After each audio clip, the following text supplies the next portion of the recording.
집중력이 좀 살아있을 때 핵심적인 내용을 먼저 얘기할게요. 먼저 호흡이 뭐냐? 따라해봐.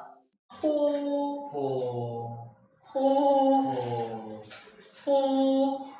내뱉는 거야.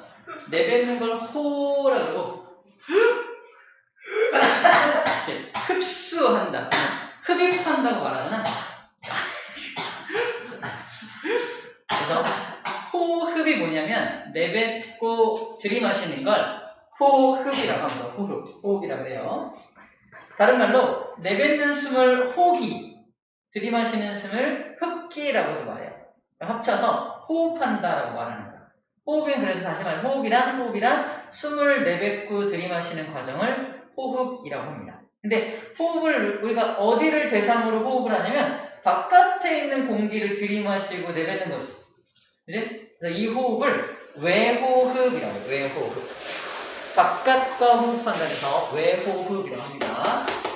호흡의 종류는 두 종류가 있어요. 그래서 첫 번째가 방금 설명한 외호흡이라는 게 있어요. 바깥한 숨 쉬는 거. 숨 쉬는 걸 외호흡이라고 해요. 외호흡. 근데 외호흡을 하는 목적이 뭐냐면 산소를 공급받는 게 목적입니다. 맞나요? 산소를 공급받는 게 목적이에요. 산소를 그럼 왜 공급받아야 돼? 공급받은 산소를 순환을 통해서 세포한테 주려고. 세포가 그 산소 가지고 뭐예요? 에너지를 만들어요. 그 에너지가 만들어져야 우리 심장이 뛰고, 그 에너지가 만들어져야 우리는 숨을 쉬고 살 수 있습니다. 숨을 쉬려면, 잘 들어. 폐는 근육이 없어서 스스로 숨을 쉬지 못해요. 맞아. 생경막을 밑으로 내리는 운동, 가슴뼈를 위로 들어 올리는 운동을 해줘야 숨이 쉬어집니다. 다시 말해서 쌤이 에너지가 하나도 없어. 에너지가 전혀 없어. 생경막을 내릴 힘도 없고요. 가슴뼈를 들을 힘도 없어. 어떻게 돼? 숨을 못 쉬어요. 죽습니다. 즉 에너지가 없으면 죽어. 에너지가 없으면 질식해 죽어요. 두 번째, 에너지가 없으면 심장이 안 뛰어서 죽어요. 오케이? 아셨어요? 내가 원래 뛰는 거 아니고. 에너지가 없는데 어떻게 뛰어? 중요한 건 에너지라는 겁니다.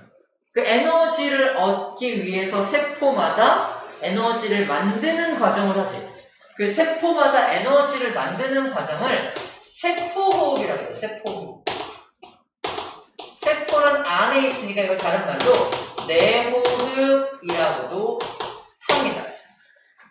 그러니까 호흡할 때 우리가 잘 공부해야 될 게 뭐냐면 호흡의 종류가 두 종류가 있고 우리가 지금 공부하는 호흡은 외호흡을 공부하는 거야. 폐를 이용해서 숨 쉬는 거. 그지? 근데 그 외호흡의 목적이 뭐냐? 왜 외호흡하는 거냐? 목적이 뭐냐라고 물어본다면 이게 목적이에요. 세포호흡을 하기 위해서입니다. 결국. 이해됩니까? 자, 그래서 결국 이걸 하기 위해서 우리 숨을 쉬어야 된다는 얘기를 하고 싶은 거예요. 알겠지요? 자, 그래서 생명활동을 위해서 산소를 받아들이고 이산화탄소를 내보내는 호흡작용을 해야만 한다라고 적혀 있습니다. 자, 숨을 쉬고 숨을 쉬어야지만 이게 생명활동이야. 생명활동을 유지할 수 있기 때문입니다. 알겠죠?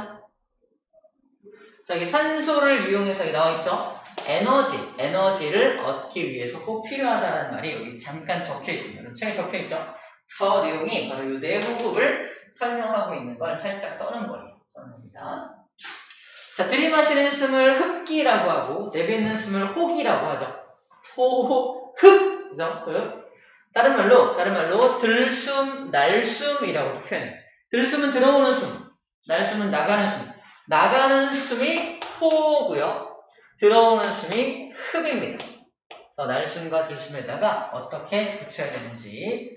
당연히 산소는 날숨보다 들숨에 산소가 많이 들어있을 거고요. 내가 숨 쉴 때 들어오는 그 숨, 들숨 속에는 산소가 많을 거고요. 내뿜는 숨에는 이산화탄소가 많이 들어있겠죠. 밖으로 노폐물을 버려야 되니까 너무 당연한 이야기입니다. 그러면 어떤 방 안에 있고 그 안에 산소보다 이산화탄소의 함량이 훨씬 더 많거나 하면은 그 사람을 질식할 수 있는 그럴 수 있어요. 맞아. 이산화탄소의 양이 많은 방에 들어있으면은 며칠 전에 드라이엑스 가지고 놀다가 연기 엄청 들어가고 펄펄거리다가 죽는 줄 알았는데 그럴 수 죽을 있어요. 수도 있었네요. 순간적으로 산소 공급이 안 될 수 있습니다. 그러면 죽을 수도 있어요. 조심해야 돼요. 자, 여기서 문제. 이 공기 중에 가장 많이 들어있는 기체는 어떤 기체인가요? 질소예요. 질소. 잠깐만, 질소. 위에 한번 선생님한테 전화. 받아. 빨리 보아.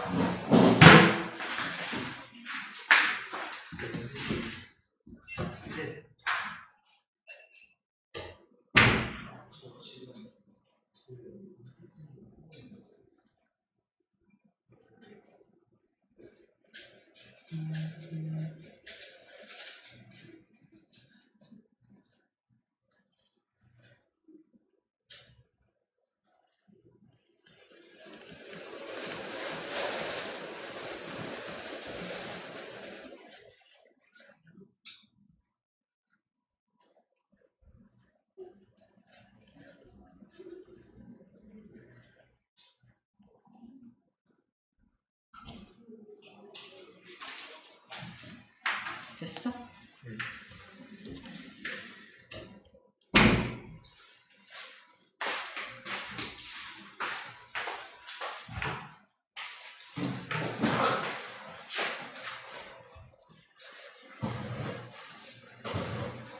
설명하기가 않지. 자, 어쨌든 잘해볼게요. 자, 공기 중에는 질소가 제일 많아요. 근데 질소는 무려 78%가 여기 있거든요. 자, 공기 중에는 질소가 제일 많은데 78%가 질소고요. 그 다음에 산소가 21%가 있습니다. 질소하고 산소만 더해도 99%죠. 나머지가 이제 1% 가지고 이산화탄소도 있고 아르곤도 있고 막 그런 거예요. 그런 겁니다. 이 두 개가 거의 대부분을 차지해요. 여기서 그래서 네 가지 기체를 설명하고 있는데 질소가 78%가 있기 때문에 들숨 속에 그 정도 78%에 해당하는 기체가 다 들어옵니다. 날숨 속에 74.5%가 나가죠. 한 4% 정도가 몸속에 남아있네요. 그죠? 근데 거의 비슷한 70%대가 들어와서 나갑니다. 산소가 21% 정도 들어있다고 하는데 정확하게는 20.84% 들어있네요. 이게 들이마실 때 들어옵니다. 들이마신 산소는 몸속에서 이용되어야 하니까 이용될 걸 빼고 나머지는 또 나갑니다. 전부 이용하는 게 아니에요. 나가는 양 봐봐. 15.7이 나갑니다. 다시 말해서 한 5% 정도만 흡수하고 나머지는 도로 다 나가요. 공기 중에 있는 산소를 모두 흡수하는 게 아니라 이 중에서 흡수한 거에서 5%만 빼고 나머지는 또 다시 나간다는 얘기입니다. 그러니까 효율이 별로 좋지가 않죠? 이산화탄소 마찬가지야. 공기 중에는 0.03%가 들어있는데 나갈 때는 좀 더해서 내보내야 되죠? 3.6이 나갑니다. 그래서 한 3.6, 거의 3.6 가까이, 3.5 정도, 3.5 정도가 추가되어서 나가는 모습을 볼 수가 있어요. 그래서 들숨, 날숨. 수증기는 0.5가 들어오고 나갈 때 6.2가 나가죠. 6.2. 이건 왜 그러냐면 우리가 영양소를 분해해서 에너지를 만들 때 수증기도 생겨납니다. 그것도 날숨을 통해서 노폐물로 버려요. 누구처럼? 이산화탄소처럼 수증기도 밖으로 버려야 되는 노폐물인 겁니다. 그래서 이게 나가는 양, 들어오는 것보다 나가는 게 많은 것, 들어오는 것보다 나가는 게 많은 것들은 노폐물이라고 보면 되겠고요. 들어오는 게 많고 나가는 게 적은 건 그걸 이용하기 위해서 흡수한다고 보면 됩니다. 물론 질소를 우리가 이용하지는 못해요. 근데 숫자상으로 조금 줄어든 것처럼 보이지만 질소는 사실 우리 몸속에서 이용할 수는 없습니다. 숫자상으로는 조금 줄어든 것처럼 보이지만 줄어드는 건 맞는데 아마 이 질소가 들어와서 나중에 밑으로나 트름으로나 이렇게 빠져나갈 거예요. 밑으로 하는 건 말할 수 없어. 밑으로 나가거나 위로 나가는 어떤 기체로 나가게 될 겁니다. 그럼 말할 수 없는 그 기체로 나갑니다. 메탄은 질소가 없긴 한데 어쨌거나 질소 기체가 그 북의 형태로 뽕뽕이 형태로 나누게 될 수 있습니다. 자, 어제 그렇게 정리해주세요. 자, 그 다음 이 실험은 뭐냐면요. 들숨과 날숨의 성분을 확인하는 실험인데, 두 개의 비커에 같은 양의 초록색 BTB를 준비합니다. 초록색 BTB는 중성 상태의 BTB를 말합니다. 중성을 말해요. 초록색 BTB. 자, 한쪽은 공기 펌프로 공기를 집어넣고요. 또 다른 한쪽에는 빨대로 날숨을 불어 넣습니다. 공기에는 이산화탄소가 0.03%밖에 없는데 날숨 속에는 아까 이산화탄소가 3. 몇 프로? 6%잖아. 많이 들어있죠? 그러니까 날숨 속에 이 이산화탄소 때문에 이산화탄소가 물속에 녹아 들어가면은 이게 탄산 음료가 되는 거야. 탄산 음료라는 말 빼버리면 이산화탄소가 물속에 녹아 들어가면 탄산이라는 물질을 만들어. 즉 산성 물질을 만들어냅니다. 산성 물질. 다시 말해서 날숨을 부르르 불어넣으면 산성 물질이 생겨서 저 BTB 용액이 뭐로 바뀐다? 산성으로. 이 용액이 산성으로 바뀌면서 BTB 색깔이 바뀌게 되는 겁니다. BTB는 산성일 때, 중성일 때, 염기성일 때 색깔이 좀 다릅니다. 이거 암기하는 거 했었나? 안 했나? 봐봐. BTB 용액은요, 쌤이 암기법 만들었는데, BTB잖아? 네. 나무에 B가 2개 달려있는 거야. 뭐였죠? 바나나. 저 BTB 용액은 바나나 용액이다. 그래서 바나나 용액가 처음에 태어났을 때는 푸릇푸릇한 새싹이었는데 무슨 형태로 수입한다? 초록색 바나나 형태로 수입을 하고요. 이게 더 익으면 노란색 바나나로 익는다. 이제 기억나죠? 그죠? 그래서 여기서부터 염기성, 중성, 산성이다. 이렇게.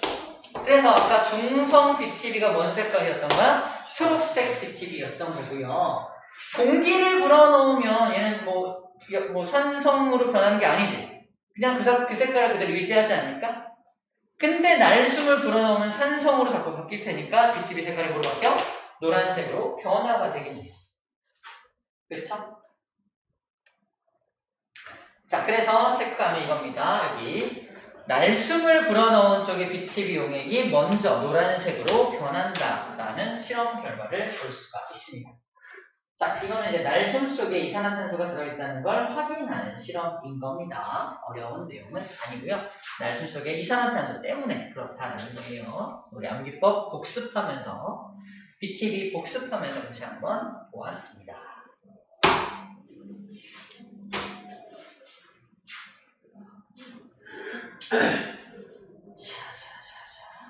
자, 두 번째 이제 호흡계를 좀 볼게요. 호흡계. 먼저 크게 사람의 호흡계를 먼저 봅시다. 호흡이 뭔지 외호흡, 내호흡이 있고 호흡을 통해서 산소를 받아들이고 이산화탄소를 내보내는 거구나 라는 걸 지금 방금 배웠으면 호흡계라는 것은 코, 그러니까 공기가 들어가는 곳이죠. 코, 기관. 코로 들어간 이 공기는요, 기관이라는 걸 따라서 이렇게 내려갑니다. 기관. 근데 기관을 통해서 이렇게 나눠진다. 그래서 우리 나무가 이렇게 자라다가 이렇게 나눠지잖아. 나무 가지로 나눠져. 가지 지자 써서 가지를 친다 그래서 이걸 기관지라고 불러주는 거예요. 나뭇가지처럼. 저 기관이 가지를 친 거, 나뭇가지 친 것처럼 퍼진 것을 기관지라고 불러주는 거고, 이 기관지에 공기주머니가 달라 붙어서 폐라고 하는 걸 이루고 있는 겁니다. 그래서 폐의 모습을 보면은 이 폐포라고 하는 게 공기주머니입니다. 쉽게 말해서 기관지를 이렇게 갈라져. 기관지야. 기관지로 딱 갈라지면 갈라진 기관지에 공기주머니가 잔뜩 이렇게 달라붙어서 이렇게 전체 이따만한 폐의 모습을 이루고 있는 겁니다. 아까 잠깐 얘기했었는데, 그래서 폐라는 녀석은 다 공기주머니예요. 기관지와 공기주머니로 이루어져 있는 겁니다. 근육이 있다. 근육 구조가 아니다라고 칩니다. 심장은 스스로 뛰죠. 쿵쿵. 왜? 근육이 있어. 근육이 있어서 스스로 움직일 수 있습니다. 하지만 폐는 스스로 움직일 수 없어. 왜? 근육이 없습니다. 그러면 폐가 부풀기도 하고 폐가 이렇게 가라앉기도 하는데, 폐가 부풀면 숨이 들어오는 거고 폐가 가라앉으면 숨이 나가는 거야. 그럼 폐를 부풀게 하고 가라앉게 하는 건 누가 하는 거냐? 아까 말했지만 횡격막과 가슴뼈가 하는 거예요. 다시, 폐는 근육이 없어서 스스로 숨을 쉬지 못한다. 그래서 누가 도와줘야 한다? 횡격막과 가슴뼈가 도와줘야 합니다. 가슴뼈를 다른 말로 늑골이라고 해요. 늑골. 도와줘야 되는 겁니다. 자, 그래서 이게 코, 기관지, 폐, 가로막. 가로막이 횡격막이. 가로 횡자, 격, 막입니다. 가로란 뜻이 횡이란 뜻이고요. 막으로 막혀져 있죠? 막입니다. 격은 이쪽 복강과 흉강을 가로막아주는 격을 두고 있는 거라서 횡격막이라는 말을 씁니다. 여기 써있죠? 횡격막 써있네요. 횡격막을 가로막이라고 불러주고, 아까 늑골, 가슴뼈를 다른 말로 갈비뼈라고도 불러줍니다. 그래서 이 폐를 보호하기 위해서 갈비뼈가 이렇게 앞에 배치가 되어 있죠? 갈비뼈가 이제 폐만 보호하는 게 아니라 갈비뼈가 위로 이렇게 올라가면서 이 안쪽 공간을 넓혀줘. 자, 횡격막이 밑으로 내려오고요. 갈비뼈가 위로 올라오면 여기 공간이 넓어질 거 아니야? 공간이 넓어지면 빈 공간이 생기니까 그 빈 공간을 채우기 위해서 밖에서 안으로 공기가 들어가는 거야. 이게 우리가 들숨, 공기를 들이마시는 원리가 됩니다. 안에 빈 공간을 만들어야 공기가 들어오는 거야. 한번 해봐. 숨 쉴 때 숨이 들어오니까 이게 넓어지는 게 아니라 공간을 넓히니까 숨이 들어오는 거예요. 잘 인식하면서 숨을 쉬어봐요. 공기가 들어오니까 이게 넓어지는 게 아니라 먼저 넓히니까 공기가 들어오는 겁니다. 거의 동시에 일어나서 잘 모르겠지. 하지만 순서가 분명히 달라요. 그러면 공간을 먼저 넓히니까 공기가 훅 들어오는 거예요. 반대로 늑골, 가슴뼈를 내리고 횡격막을 올려! 중간이 좁아지죠. 공간이 좁아지니까 여기 잔뜩 모여있던 공기가 밖으로 나가야만 하는 거지. 그래서 공기가 밖으로 나가는 거야. 할 때, 공기가 밖으로 나갈 때, 공기가 나가니까 쪼그라드는 게 아니라 내가 일부러 쪼그라뜨리니까, 흉강을 쪼그라뜨리니까 공기가 밖으로 나가게 된다는 것이 이해됩니까? 그렇게 호흡 운동을 하는 거야. 그렇게 열심히 호흡 운동을 하는 동안 이 안에서 무슨 일이 벌어지는 거야? 산소와 이산화탄소가 교환되고 있는 겁니다.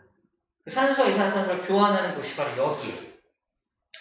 폐포라는 공기주머니를 확대하면 이렇게 확대할 수 있습니다. 공기주머니야. 들숨을 통해서 여기 산소가 잔뜩 들어와 있으면 산소를 공급받기 위해서 모세혈관이 이 주변을 둘러싸고 있는 거예요.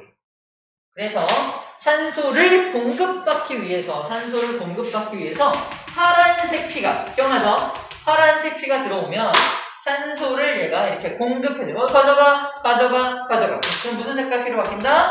빨간색 피로 바뀌어서 가게 되는 겁니다. 대신에 고맙잖아. 너무 고맙잖아. 산소 주니까. 고마우니까. 대신에 나는 너에게 이산화탄소를 줄게. 땡큐! 이산화탄소를 잔뜩 줍니다. 이산화탄소를 주면 얘가 이산화탄소를 모았다가 날숨 때 밖으로 내보내게 되는 거예요. 간단하죠? 이렇게 기체가 교환되고 있는 거예요. 여기서 기체 교환이 일어나고 있는 거다라고 생각하면 되겠습니다. 기체 교환. 자, 그럼 봐봐. 이렇게 들어오는 폐한테 이 산소를 얻으러 들어오는 요 혈관의 이름이 뭐야? 동맥이야, 정맥이야? 땡. 심장을 기준으로, 너 문제 안 풀어도 돼. 심장을 기준으로 밖으로 나가는 혈관이 동맥입니다. 심장에서 폐를 보고, 산소 없는데? 산소 가져와! 빡! 보내잖아. 심장에서 나온 거에는 요 혈관은 동맥입니다. 이해돼? 근데 어딜 향해 온 동맥이야? 폐를 향해 온 동맥이지. 이름이 폐동맥. 폐동맥. 그럼 폐동맥 혈액은 파란 피야, 빨간 피야? 폐동맥 혈액은 파란 피죠. 파란 피. 그죠? 그래서 여기 폐동맥, 파란 피 보입니까? 파란 피? 폐동맥에 파란 피를 그려놓은 이유가 요 이유라고요. 시험 문제 풀 때 이제 폐동맥에 파란 피가 흐른다는 것을 기억해 줘야 합니다. 아시겠죠? 그리고 폐정맥 나오죠. 바로 여기 나가는 거. 다 산소, 이산화탄소 교환해서 이렇게 나가는 요 혈관. 2번. 이게 어디로 가요? 다시 심장으로 갈 거 아니야. 심장으로 들어가는 혈관이니까 동맥, 정맥, 정맥. 근데 폐에서 들어가는 거니까 이름이 폐정맥. 폐정맥입니다. 폐정맥 피는 무슨 피야? 빨간 피야, 파란 피야? 빨간 피네요. 산소가 풍부한 피네요. 저 폐정맥 요 녀석이 이제 심장으로 갈 거고요. 폐동맥이 심장으로부터 오는 피입니다. 요거 방향까지 여러분들 잘 찾을 수 있어야 합니다. 여기다 심장을 그리면 되겠죠? 우리 앞에 배웠던 순환하고 연결해서 기억할 수 있어야 합니다. 이 혈관의 이름은요, 모세 혈관이죠? 모세 혈관에서만 교환이, 물질의 교환이 일어날 수가 있습니다. 아시겠죠? 오케이. 이렇게 해서 호흡을 담당하는 놈들이 호흡계라고 하고 이렇게 구성이 되어 있습니다. 다시 보지만 밖에 모세혈관하고, 자, 이게 모세혈관, 모세혈관하고 회포, 공기주머니하고 모세혈관으로 산소를 공급하고 모세혈관으로부터 이산화탄소를 공급받는 그림. 이해되죠? 그림 저렇게 그려놓은 거구나. 이해만 해주면 되겠습니다. 자, 그리고 폐포가 아까 공기주머니라고 했잖아. 요 폐 전체, 이 폐 전체를 가득 채우고 있는 폐포잖아. 폐포를 한 겹으로 쫙 깔면, 사람 폐를 툭툭 뜯어서 폐포를 한 겹으로 쫙 깔면 이런 거 나왔어요. 폐포를 한 겹으로 쫙 깔면, 미안하죠. 보통 사람의 폐 속에는 약 3억 개의 폐포가 존재하고 표면적을 모두 합치면 테니스장의 절반 정도의 면적이다. 크네요. 테니스장의 절반을 채울 정도의 면적으로 이 폐포를 깔 수 있어요. 사람의 폐를 뜯으면. 어마어마하죠. 그만큼의 표면적으로 기체 교환을 엄청나게 하고 있는 겁니다. 그만큼 우리 많은 산소가 필요하기 때문에 그래요. 되게 많구나 라는 정도로 기억하면 되겠고요. 그리고 아까 여기서 원래 코와 기관을 통해서는 이제 공기만 들어가면 좋아요. 공기만 들어가면 좋은데 우리가 숨 쉬다 보면은 막 먼지 들어오고 세균 들어오고 이물질도 들어올 수 있죠. 그래서 황사 들어오고 그럴 수 있잖아요. 그때 여기서 그걸 걸러줍니다. 걸러서 밖으로 내보내요. 안 내보낼 수 있는. 뭔가 가래가 끓는다, 뭔가 이물질이 끓는다 이런 것들이 뭐냐면 여기 기관에 손목, 이렇게 털 같은 게 있어서 거기서 그걸 걸러줘요. 이 안쪽에 털이 있습니다. 기관 안쪽에 털이 있어요. 그 기관 안쪽에 있는 털을 통해서 그 이물질들이 걸러져서 밖으로 뱉어내게 되는 겁니다. 뱉어내게 되는 거예요. 자, 우리 책에 기관 안쪽에 선모가 있다고 써 있습니다. 기관 안쪽에 선모가 있어서 이게 선번이야. 기관의 안쪽에 선모가 있어서 외부로부터 유입된 이물질이 붙어 있다가 위로 다시 올려보냅니다. 이거를 가래라고 불러준다 라고 적혀 있는 거예요. 그러니까 이 호흡기는 숨 쉬는 데만 적합해야 되니까 다른 이물질이 들어오면 다시 이렇게 밀어 올리는 운동을 해서 밖으로 내보내게 되는 운동도 합니다. 우리 몸을 보호하기 위한 기작이에요. 우리 몸을 저렇게 보호까지 하는구나 라고 생각하면 될 것 같습니다. 하나하나 볼게요. 방금 한 건 기관에 대한 얘기를 얘기한 거고요. 이거 확대하고 여러분들 핵심 볼게요. 하나씩 볼게요. 코는 공기가 들어오는데 마찬가지로 공기 안에 들어있는 이물질이 들어있을 수 있잖아. 그 이물질을 코에서도 걸러줍니다. 가끔 파내죠. 파내서 먹잖아. 나만 먹어? 이거 바로? 이게 뭐예요? 코딱지죠, 코딱지. 코에도 털이 있죠, 코털. 안쪽에 코털이 있고, 콧물이죠, 콧물도 뭔가 이물질이 들어오면 콧물이 흘러서 밖으로 내보내는 거예요. 그래서 우리 감기 걸리면 콧물이 줄줄 나잖아. 왜 그러냐면 내 몸속에 이상한 이물질이 들어왔다고 생각하기 때문에 자꾸 밖으로 흘려보내려는 노력을 우리 몸속에서 하는 겁니다. 그래서 아플 때 콧물이 나는 거예요. 자꾸 밖으로 이물질을 내보내려고 하는 거예요. 어떻게 보면 콧물이 흐르는 게 정상인 거야. 내 몸이 아직 정상이구나. 내가 되게 아파. 감기 걸렸는데 콧물이 안 나. 계속 그 이물질을 이 안에 담고 있는 거거든. 내보내지 못하고. 더 오랫동안 아플 거야. 밖으로 내보내는 어떤 그런 일을 안 하니까. 콧물이라는 것도 우리 몸의 방어작용의 일종이다. 라는 거고요. 자, 그 다음에 공기가 코를 통해서 이렇게 한참 굉장히 긴 통로를 통해서 폐까지 들어오죠. 그러는 동안 온도도 맞춰집니다. 현재 이 방의 온도는 쌤이 몇 도로 설정해놨냐면 24도로 설정해놨어요. 우리 몸의 체온은 몇 도야? 36.5도잖아. 36.5도 맞춰줄까? 더 죽죠, 혹시. 안 되죠. 그럼 봐봐. 여기 있는 공기도 역시 현재 여기는 24도일 거야. 24도짜리 공기를 들이마시면 내 몸의 체온보다 낮죠. 공기를 들이마시면 내 몸의 온도는 점점 떨어져야겠네요. 그래서 그러지 않게 하기 위해서 번개 쳤어. 않게 하기 위해서 좀 있으면 천둥 칠 거예요. 이제는 15대. 그래서 번개가 비치기 때문에 더 빠릅니다. 소리부터. 번개가 먼저 치고 나중에 부르릉 거리는 거예요. 갑자기. 자, 어쨌거나 공기가 몸속에 들어오면은 차갑잖아. 여기 이 통로를 지나가는 동안 온도가 맞춰집니다. 온도가 맞춰진 상태에서 세포로 공급이 되는 거예요. 온도가 맞춰지지 않은 상태에서 공급이 되면 문제가 생길 수 있습니다. 그래서 한참 동안 이렇게 공기가 들어가면서 온도가 맞춰지고 온도만 맞춰지는 게 아니라 습도도 잘 맞춰져서 들어가게 돼 있어요. 그래서 코를 통해 써 있습니다. 몸 밖에서 들어온 공기는 코 속을 지나는 동안 온도와 습도가 조절된다. 밑줄 자 온도, 습도를 조절하는 기작이 코 속에 들어있구나라는 걸 기억하는 얘기입니다. 에어컨 좀 조금만 올려주시면 안 될까요? 추워? 적어주고. 진짜? 그렇게 추워? 올렸어. 그리고 풍량을 줄여줄게. 됐어.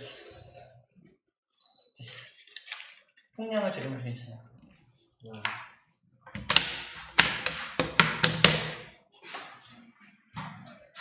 자, 그 다음 기관입니다. 기관은 공기가 드나드는 통로로서 안쪽에 섬모가 들어있어서 먼지와 세균을 걸러준다. 이 기관에 들어있는 섬모가 먼지와 세균을 걸러준 게 가래라는 이름으로 밖으로 나가는 거예요. 코가 걸러준 건 코딱지, 섬모가 걸러준 건 가래. 다 나오죠? 나오는 게 정상이야. 나처럼 먹지만 않으면 돼요. 하는 말이야. 너 먹겠냐, 코딱지를? 누가 코딱지를 먹냐? 제 동생이. 이 동생 먹어? 나랑 공족이구나. 그래? 아니지. 그냥 못 들으면 못 들어도 돼. 안 들어도 돼. 제가 좀 전화하거나 누가 얘기해주는 성격이 안 좋아지는 쓸데없는 거 잘 들어. 이러면 잘 들어? 그렇구나. 그 다음에 기관에서 양쪽으로 갈라진 것을 뭐라고 한다? 기관지. 가지 지자 써서 가지처럼 갈라진 걸 말하고요. 가지처럼 갈라져서 좌우 폐로 들어가며 폐 속에서 더 많은 가지, 보여? 더 많은 가지로 갈라서 폐포가 여기 달라붙는 역할을 하게 됩니다. 폐포가 달라붙게 되는 역할을 하게 되는 거예요. 자, 그 다음 폐는 좌우 양쪽에 하나씩 있죠? 그리고 갈비뼈와 가로막으로 둘러싸인 흉강이라고 하는, 여기 흉강이라고 하는 가슴 주머니 안에 들어있습니다. 흉강. 이만큼 이렇게 그려져 있지 않지만 실제 그림을 그리면 가슴 횡격막을 비롯해서 이렇게 안쪽으로 이렇게 막 막으로 이렇게 둘러싸여져 있어요. 그래서 가로막을 밑으로 내리고 가슴뼈 위로 올리면 흉곽의 키가 훅 커지는 거예요. 주머니가 커지니까 그 주머니의 빈 공간을 채우기 위해서 밖에서 안으로 공기가 들어온다고 했잖아. 흉곽이라는 게 있습니다. 만약에 우리가 사고가 나서 흉곽에 빵꾸, 펑크죠? 흉곽에 구멍이 나면은 숨을 쉬어도 내가 가슴뼈를 올리고 얘를 내려도 어떻게 돼요? 일로 바람 들어가죠. 숨이 안 쉬어요. 그래서 바꿔야 돼. 막아야 돼. 들어간다? 의학 드라마 보면 기흉. 의학 드라마 보면은 이 흉곽에 구멍 난 게 기흉이래요. 이 환자 기흉입니다. 기흉 환자예요. 이렇게 말합니다. 기흉 환자. 이 흉곽에 구멍이 뚫린 환자. 위험해요. 굉장히 위험해요. 숨이 안 쉬어져. 그러니까 주머니가 늘어나서 여기서 공기가 들어와야 되는데 주머니가 늘어나면서 일로 딴 데로 공기가 들어오니까 숨이 안 쉬어지는 거예요. 숨이 안 쉬어지는 거예요. 옆에서 들어온 공기는 산소가 없는 공기가 들어올 수 있거든요. 산소가 풍부한 공기가 일로 들어와야 되는데 일로 못 들어오게 만드는 기흉입니다.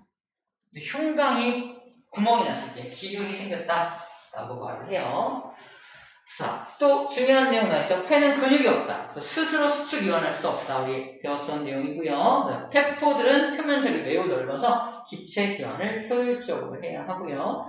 폐포라는 녀석은 공기주머니인데 되게 얇은 막으로 되어 있어서 모세혈관하고 기체 교환을 할 수가 있게 되어 있습니다. 네. 마지막 공기 이동 경로. 코를 따라 들어온 공기는 기관을 거쳐서 기관지를 거쳐서 폐로 간 다음에 폐에 있는 폐포로 이동합니다. 폐에 있는 폐포로 이동해서 모세혈관과 기체 교환을 하게 되겠죠. 자, 우리 귀를 잠깐 쉬면서 개념 체크 문제 좀 풀어봅시다. 문제 풀어볼게요.